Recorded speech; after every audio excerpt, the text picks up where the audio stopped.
Sanibona, ngaphambi singene kwivideo namuhla, ngithi angithathe lethuba ngibonge i-support nothando enikhombise lona lingaphezu kokucabanga kwethu. Siyacela niqhubeke nisisupport njalo ngokubuka amavidiyo ethu, ungakhohlwa ukukhomenta, ushare, ulike. Siyafisa ukuzwa umbono wakho. Sicela ke singene kwivideo namuhla.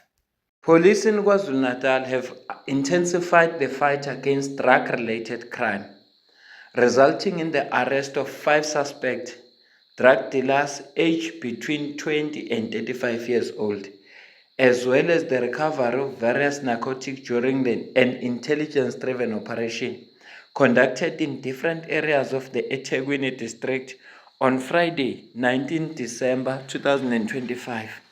Master 2 Dabalwesibili luthi, police in KwaZulu-Natal arrested 2 suspects, aged 18 and 19 years, in connection with the murder and hijacking case following an intelligence-driven operation conducted on Thursday, 18 December 2025 in Mariannhill.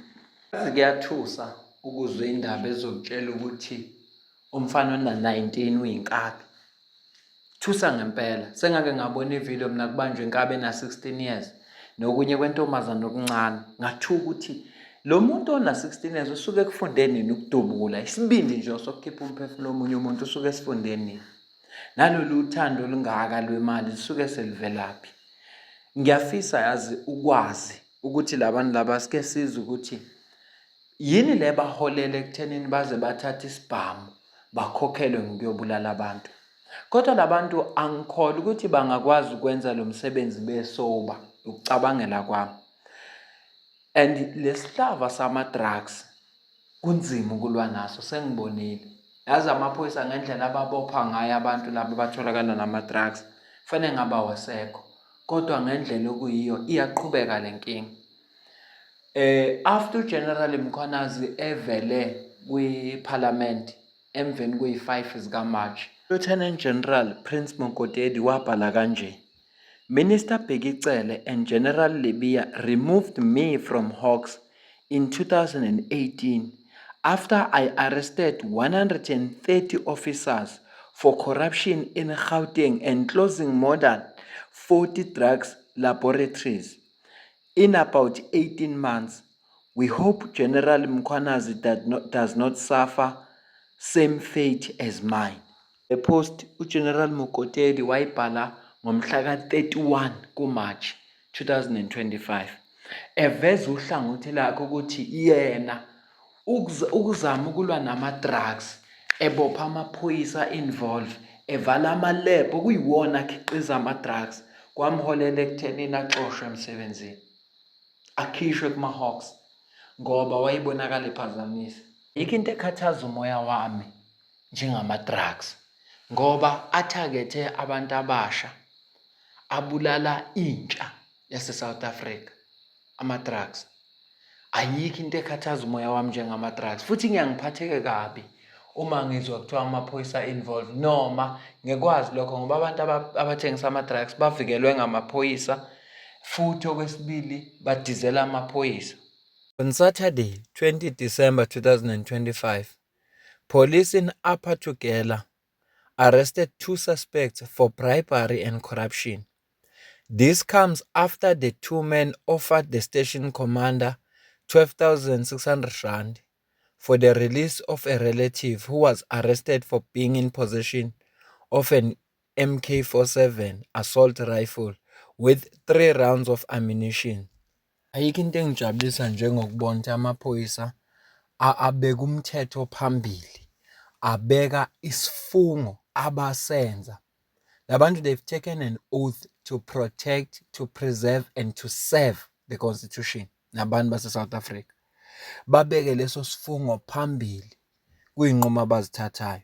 Yinhle kakhulu into enziwe lo station command ukuthi bangathi la madoda amayefika ethi am-ofara 12,600 ethi kade edelelwe yamuntu ne-AK ebese babopha nemali yabo ngoba le mali manje sezosetshenziswa as ubufakazi. I-exhibit back nje njengoba sikhuluma isizosebenza as ubufakazi. Isibhamu lesi sizothathwa sisiwe kwi-ballistic si-check ukuthi asinawo amanye ama-case na, ngoba ukube ubheke lo 12,600 wamkhipha. Ngokwenza njalo ubezobe uvimbe namanye amakhesi abe kufanele ngabe ayasolveka, kodwa ngenxa yokuthi usemkhiphile sesizoya kanjani isibhamu kubhalistikhi. Uma kunodaba olunje ngiyangikujabulele ukuliriphotha kakhulu. Kodwa enye into ebuhlungu eyenzakalayo yile ekuthi abantu bethi bephuze emathaveni vele kuqhamuka abantu nje babadubula. Siyakhumbula ukuthi sikhulumile udaba lwasePitori kwihostela la kuvele khona abantu badubula abantu besethaveni. Manje sizofunda udaba laseBhekestal, nakhona kungena abantu badubula abantu. 9 people were killed and 10 others injured in a mass shooting at a local tavern in Bhekestal near Weston area during the early hours of Sunday morning. Police say attack appears to have been targeted after unidentified gunmen entered the premises and opened fire on patrons.